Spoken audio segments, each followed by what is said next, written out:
Welcome to the Art Against Mental Illness podcast. My name is Alex Lovelace and this is my podcast about the healing powers of art for artists, art lovers, the art curious and anyone with an interest in mental health and well-being. I've got a fun challenge for you. I'm going to read you 2 excerpts of descriptions of works of art. Your challenge is to guess who the artist is in each case. Right, description number 1.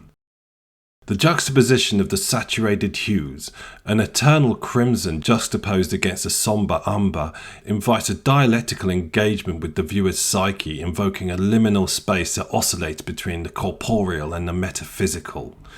This chromatic dichotomy serves not only as a visual stimulus, but as a conduit for existential contemplation, prompting an introspective traversal through the labyrinthine corridors of the subconscious. Well, that was bracing. On to description number 2. The compositional structure, characterized by a harmonious juxtaposition of verdant hues and cerulean skies, evokes a sense of serene equilibrium. Yet it's precisely this equilibrium that invites a critical examination of the artist's intentionality. The brushstrokes, while ostensibly gestural, reveal a paradoxical tension between the immediacy of expression and the calculated precision of execution. Heady stuff, that. Maybe pause this and take a minute to think about it. Consider the nuances and observations within each paragraph. Go back and listen again. Really bathe in them. Really think. So what do you think? Number 1 sounds like an abstract piece. Something based on fields of colour. Gotta be someone like Mark Rothko with his giant serene squares, right? Okay. Number 2. Serene verdant skies. Gestural yet calculated. Constable maybe? J.M.W. Turner perchance? What did you guess? Don't tell me, I don't care. I know who these relate to. If, for the first one, you guessed Rothko, then you were totally correct. Well done. A big tick with a letter A with a big star next to it for you. And if you guessed Constable or Turner for the second one, then you're not only a bit wrong, you're wrong right off the edge of the canvas and onto the floor. The second description was of a work by none other than the afro-adorning king of serene painterly schmaltz, Bob Ross. He of the joy of painting off the telly. The guy that conjures up formulaic woodland scenes using nothing but the power of his mind and a giant palette. Maybe Bob is your idea of the panacea of fine art, but I think most would disagree, not least the type of people who would write a description like that above. So who would write such a thing? It won't surprise anyone to discover that both descriptions were written by ChatGPT, lord of the chatbot AIs. The prompt I used was, quote, write a critique of a Bob Ross stroke Mark Rothko painting using the most incomprehensible and pretentious art speak possible. And that's what it came back with. Just for the sake of balance, here's a description of Ross's work from Google's Gemini AI. The most aggressively and uniform application of pigment speaks to a deep-seated fear of the unpredictable, a desperate attempt to control the chaotic flux of the creative process. The resulting effect, while superficially pleasing, ultimately exposes a profound ontological insecurity, a yearning for a stable, immutable reality that is, of course, fundamentally unattainable. So what does this tell us about how art is portrayed in the art world? 1. It's usually impenetrable, pretentious gobbledygook that seems aimed at alienating the reader. 2. It's so ubiquitous and homogeneous that 2, and I assume any, dumb AIs designed to regurgitate text stolen from the web can reproduce it convincingly and in basically the same language and even using basically the same words. 3. It can be used to describe any work in pseudo-academic terms that render its use meaningless. And 4. It's called art speak, and I hate it. Yay for me for cutting right to the point for a change. Why am I talking about art speak? Well, I was actually researching for the next article in my How to Be Creative series, which is to be about the tension between mastery and creativity. The research process tends to lead my ever-inquisitive squirrel brain down many a rabbit hole. This particular rabbit hole led me to a bunch of books, websites and articles about various artists, and I was forcibly reminded why I am not an art scholar. I plan to do a whole episode on art books sometime soon. I own lots of art books and I love them. I'd buy more, but I lack the space and the money. But if I hate art speak, why do I own so many art books? Simply, it's about the pictures. I very rarely read any of the accompanying text because I find it arduous to the point of physical pain. I've never really been good at reading. As a kid I really struggled and I didn't read a novel cover to cover until my early 20s. When presented with a field of text, my brain just sort of seizes up. I've since learned that it's likely down to a combination of my ADHD lack of patience as well as, it seems, unrecognised dyslexia. I can read, but I tire of it quickly and rarely finish whole books even when I'm interested in the subject. It takes too long, it's too taxing and I just move on. So I like writing that's concise, clear, uncomplicated and meaningful. This is not a matter of taste, it's a matter of necessity. So needless to say that the verbal excesses of writers like Jane Austen or the willfully never getting to the pointery of Proust or Joyce are never at the top of my literary pick list. Conversely, I find science speak generally easy to understand, can gobble up whole Wikipedia pages without much stress. I like science fiction writing for its breadth of ideas and lack of flowery prose. To repeat, I don't have a problem with excessive or complicated language, I simply can't pass it. Shakespeare is a complete no-go zone for me. So imagine what happens when I try and earnestly consume some art speak. Fuses start to blow immediately, it causes me something like physical pain. Not only is it overly redundant, convoluted, bloated and unintelligible, it also contains almost no useful information. It's a literary abomination. Here's a real example that I found in one of the books in my beloved collection, found pretty much at random. His use of delicate colour, treated often in terms of nuances and assonances rather than contrast, together with the cobweb-like graphics that seem to irrigate the whole surface of the canvas, the split between drawing and colour, which becomes increasingly subtle the more in the same work both elements alternatively predominate as if in a musical composition, with a dominant tone at each moment, provided thus a new solution to the eternal dilemma of content and form. I can barely even say it, let alone understand what it's waffling on about. That was from a book about the work of Chinese abstract painter Zhao Wu Qi, one of the few abstract painters that I really love. I genuinely want to tear out these pages, so I'm only left with the glorious pictures. Art speak is an abomination. Don't take my word for it. In his 2021 paper, Art Speak, the Bullshit Language of Art, Pascal Umbehorn makes the following observations. 1.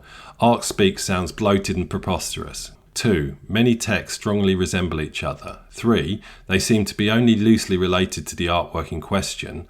4. The contents appear incoherent and obscure. And 5. Texts feel like they might be auto-generated by an algorithm. I'd already constructed my AI examples and the basic structure of my argument when I stumbled across this paper. I almost spat my soy latte across the room. I thought it was just me that thought this way. As a minor but important aside, it should be noted that Umbehorn is not being profane or flippant when he uses the word bullshit. It's actually an accepted scientific adjective. In his 2005 book On Bullshit, American philosopher Harry Frankfurt argues that bullshit is a distinct phenomenon from lying. He postulates that while lying involves a deliberate attempt to deceive by stating something known to be false, bullshit is characterized by the lack of concern for the truth. Bullshitters are not primarily interested in whether their statements are true or false, rather that they are focused on creating an impression, often of competence and authority. So basically it's the old maxim that anything stated with sufficient enough conviction may as well be the truth to most people. As an aside to the aside, given that I started off this episode with some text generated by ChatGPT, it's amusing to note that large language models' propensity to assert bullshit by way of hallucinations has not gone unnoticed.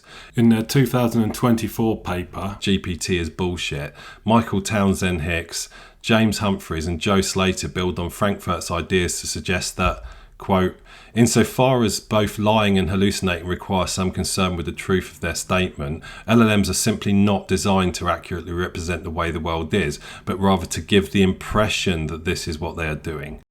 They go on to coin two new terms, quote, we draw a distinction between two sorts of bullshit, which we call hard and soft bullshit, where the former requires an active attempt to deceive the reader or the listener as to the nature of the enterprise, and the latter only requires a lack of concern for the truth.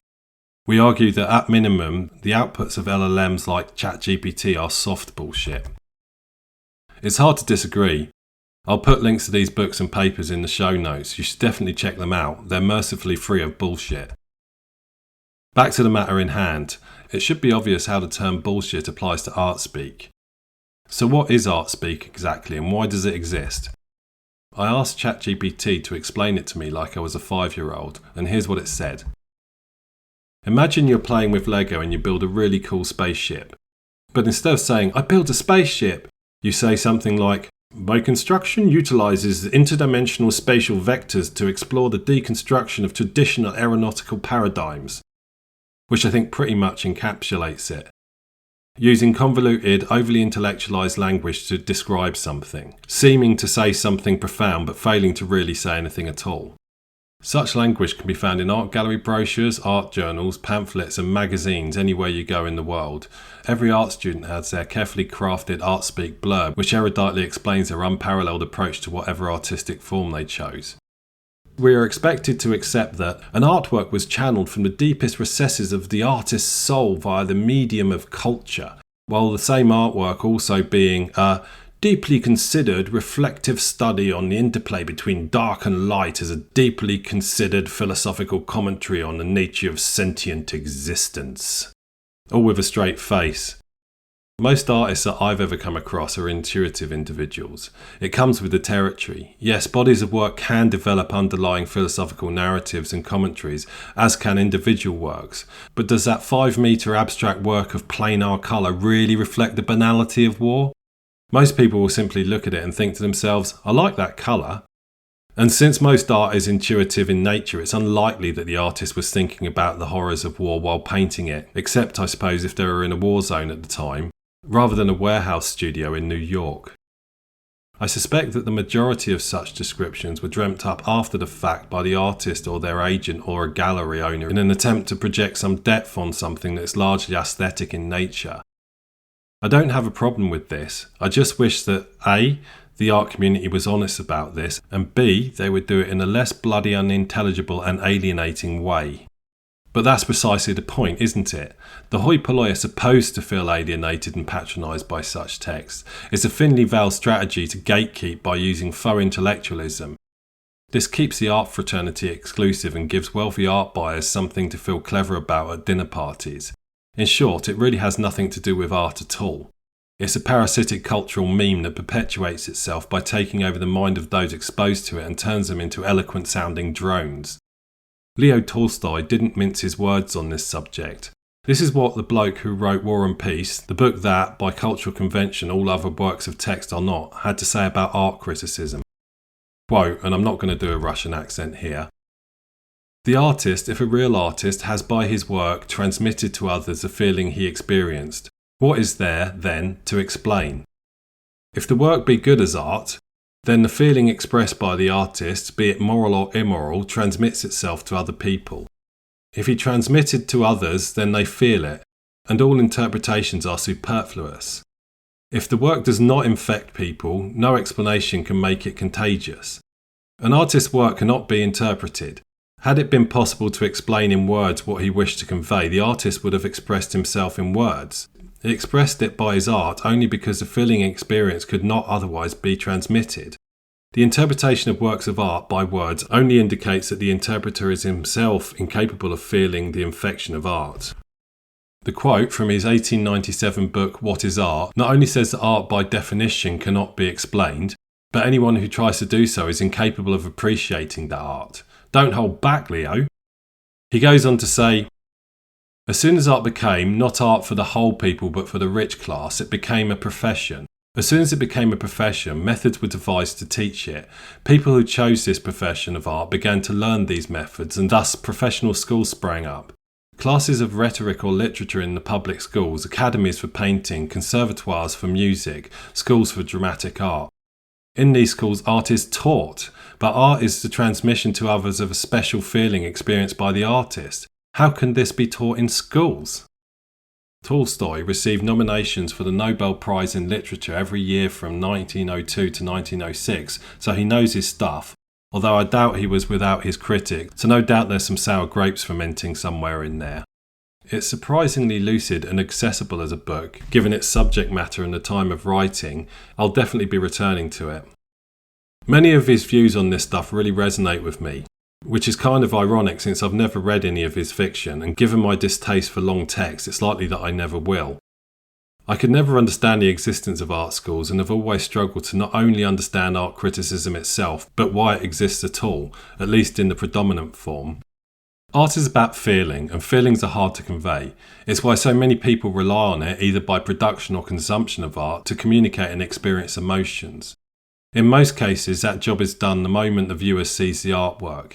If it fails to elicit some emotional response from the viewer, it's either bad art or just not something that resonates with that viewer. As I've said before, you cannot simply divorce the artwork from the artist, and context really matters.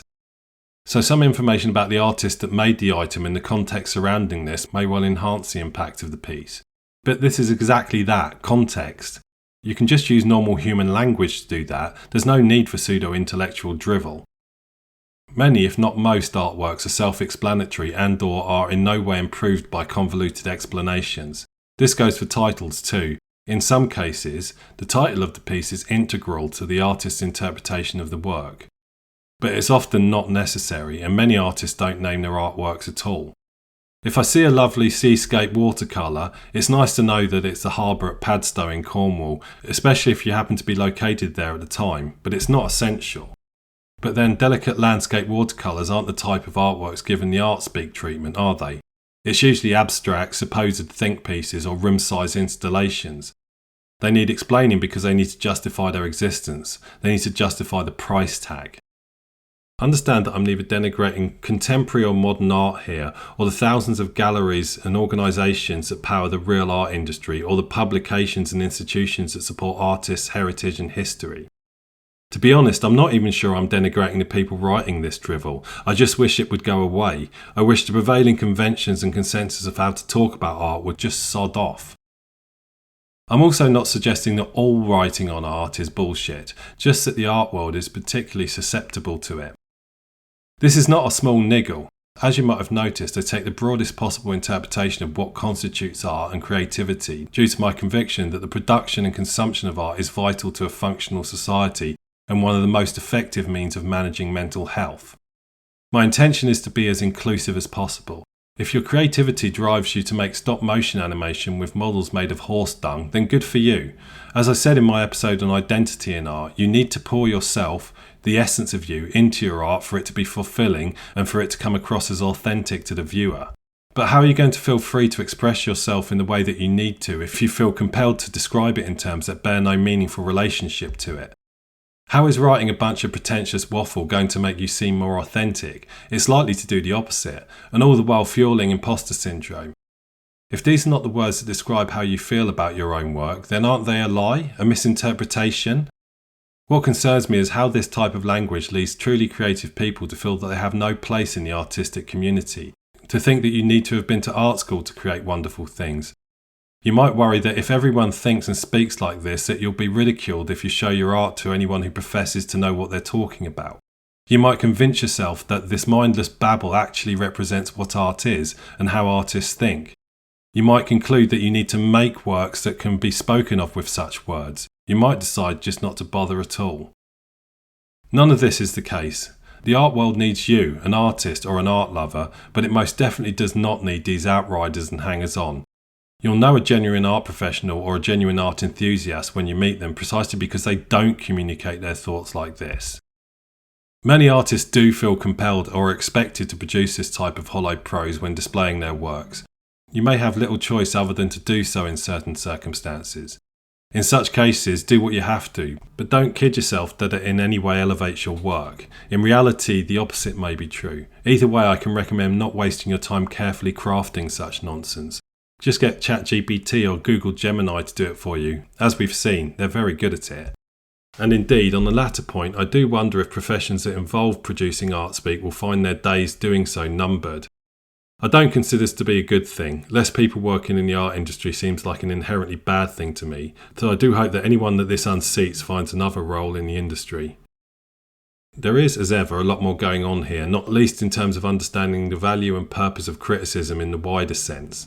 I'm using sweeping statements and general allusions here to make my point, and likely inadvertently including talented, passionate individuals doing great things for the art community. But I think that those folks likely feel the same way as me anyway. How then should you talk about your or anyone else's work? Well, how do you talk about anything else? How do you talk about that simply incredible pizza you ate last night? How do you explain to someone why you thought the novel you just finished was so amazing? Simple. You find the words that come naturally to you and you use those. You try your best to match your word and phrase choice to the person that you're talking to. If they're an experienced art practitioner or a seasoned art lover, then perhaps you can be a bit more flowery and use some words like juxtaposition and dichotomy. To anyone else, you might say something like, I saw Suraz bathe as Asnier and I just couldn't stop staring at it. It made me feel so emotional. Or you could say, the juxtaposition of industrial elements with the natural landscape subtly underscores the burgeoning tension between urban expansion and pastoral retreat. You might get a blank look, but at least you'll sound clever. Your choice. Right, that one was painful to read. Maybe I'll do a bonus episode on outtakes at some point. As ever, thank you for listening. In other news, I've been sharing some videos of me wandering around the Scottish countryside talking about random stuff on YouTube. I'll put the YouTube link in the show notes. I've got another interview in the works and it should be a really good one. Look out for that, probably next week. In the meantime, as ever, please remember to rate and review this podcast and tell at least one other person about it. It really does help. Thank you. Bye. Hello, it's me again. I just finished recording this and I was eating my lunch and leafing through one of the books I left out when I was doing some research for this. It's a book about Francis Bacon by someone called Michael Lierris. And I just scanned through some of the text and found this paragraph and just started reading it, and noticed that this paragraph was not only in the most heinous of art speak, but is also basically one entire long sentence.